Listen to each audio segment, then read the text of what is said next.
నామానికి మహిమ కలుగుగాక. ప్రియదేవుని బిడ్డలారా, ప్రతి ఉదయకాల మీరేను దేవుని వాగ్దానం చూస్తూ దైవికంగా సిద్ధపడుతూ ఆత్మీయంగా బలం పొందుతున్న ప్రతి దేవుని బిడ్డగా ప్రత్యేకమైన వందనాలు. దేవుని బిడ్డలారా, ఈ దినము దైవ వాక్య ఏ రీతిగా మనకు ప్రత్యక్షపరచబడబోతుందో చూద్దాం. పరిశుద్ధ లేఖన గ్రంథం నుంచి ఇర్మియా గ్రంథం 33వ అధ్యాయం 14వ వచనం చదువుకుందాం.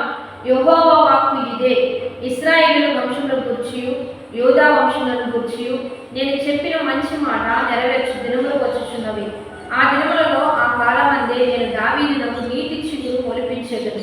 అతడు భూమి మీద నీతి న్యాయములను అనుసరించి జరిగించును. ఈరోజు దేవుని గురించి, ప్రభు అయిన యేసుక్రీస్తు గురించి ఇస్తున్న మంచి ప్రవచన వాక్కు దేవుని బిడ్డలారా. ప్రభు అయిన యేసుక్రీస్తు జన్మిస్తాడని, ఆయన అనేకులు నీతి న్యాయములను, మంచిని, మేలును, స్వస్థత, అద్భుత, ఆశ్చర్య కార్యాలు, నీతి కార్యాలు జరిగిస్తాడని ముందుగానే ఆయన గురించి ఇక్కడ ఇర్మియా ప్రవక్త ద్వారా దేవుడు మంచి వాక్కులను పలికిస్తున్న అద్భుతమైన కార్యం ఇదంతా కూడా. ఎందుకంటే నీతి చిగురించును, దావీదు వంశంలో నుంచి ఒక మంచి వ్యక్తి బయటకు వస్తాడని ప్రభు అయిన యేసుక్రీస్తు గురించి రాస్తూ ఉన్నారు. ఆయన మంచి చేస్తారు.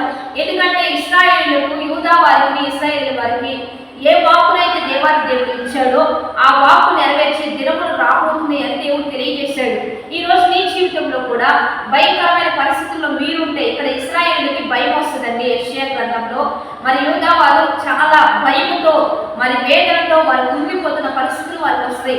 అలాంటి సమయంలో దేవుడు ఏమని కల్పిస్తున్నాడంటే, యూదా వారిని, ఇశ్రాయేలు వారిని రక్షించుటకు, కాపాడుటకు ఒక మంచి మరి దావీదు వంశంలో నుంచి నీతి న్యాయాలను అనుసరించే ప్రభు అయిన యేసుక్రీస్తు వస్తాడని, ఆయన ఖచ్చితంగా మేలు చేస్తాడని, ఆయన దావీదు వంశంలో నుంచి వస్తాడని, ఆయన చెప్పిన మంచి మాటలు నెరవేర్చి దినములు రాబోతున్నాయి అని ప్రవచనం ఇస్తారు. అదే వాక్కు ప్రకారంగా ఇప్పుడు మనం పొందుకుంటున్న అద్భుతమైన కార్యం ఏంటంటే, మీరు ఏ భయంకరమైన పరిస్థితుల్లో ఉన్నా, ఏ శోధనలో ఉన్నా, ఏ గలిబిలిలో ఉన్నా, ఏ భయంతో వణికిపోతూ ఉన్నా, మీకు దేవుడు ఇస్తున్న బలమైన వాక్కు ఏంటంటే, ఆయన వచ్చి ఉన్నాడు.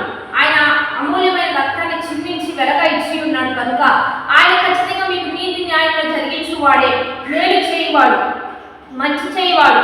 ఎక్కడా కూడా ఆయన దృష్టి లేకుండా ఏది నీకు జరగట్లేదు. దేవుని బిడ్డలారా, నీవు ఆయన దృష్టిలో ఉంటే నీకు మేలే చేస్తాడు, నీకు మంచి చేస్తాడు. ఎందుకంటే ఆయన వచ్చిందే ప్రజలకు నీతి న్యాయ ధర్మ కార్యాలు జరిగించడానికే ఈ భూమి మీదకి వచ్చాడు కనుక మేలైన దాన్ని పొందుకోవడానికి మేలైన కార్యాలు జరిగించు, ఉత్తమమైన దాన్ని పొందుకోవడానికి ఉత్తమంగా బ్రతుకు. నీవు ఏ క్రియలు చేయించున్నావో, నీవు ఏ రీతిగా బ్రతుకుతున్నావో, ఏ రీతిగా ముందుకు కొనసాగుతున్నావో, నీ క్రియలను బట్టి, నీ బ్రతుకును బట్టి, నీ జీవితాన్ని బట్టి ఖచ్చితంగా దేవుడు నీకు నీతే చేయబోతున్నాడు, మంచి చేయబోతున్నాడు, మేలే చేయబోతున్నాడు. ఆయన వచ్చిందే మేలు చేయడానికి, ఆయన వచ్చిందే మంచి చేయడానికి. కాబట్టి ఈరోజు నీ పరిస్థితులను బట్టి ఒకవేళ శ్రమ, భయమా, అధైర్యమా, కృంగిపోయే పరిస్థితులా, కానీ ప్రభు అయిన యేసుక్రీస్తు వచ్చిందే రక్షించడానికి కనుక ఆ రక్షకుడిని ఆశ్రయిస్తూ ఉండగానే నిన్ను సురక్షితంగా, అద్భుతంగా ఆశీర్వదించి బలపరచబోతూ ఉండగా వాగ్దానాన్ని బట్టి ధైర్యం తెచ్చుకొని ప్రార్థన పూర్వకంగా జీవిద్దాం, ప్రార్థన చేద్దాం. పరిశుద్ధ మహోన్నత గొప్పదేవ, ఈ దినం మీరు మాకు ఇచ్చిన బలమైన వాక్కును బట్టి మీకు మహిమయ్యా. ఏ రీతిగా దావీదు వంశంలో నుంచి మీరు వస్తారని వాగ్దానము నీ ప్రజల పట్ల నెరవేర్చు కాలం వచ్చి ఉన్నదని తెలియజేస్తూ ఉండగా మా జీవితంలో కూడా ఇటువంటి గొప్ప కార్యం జరిగించయ్యా.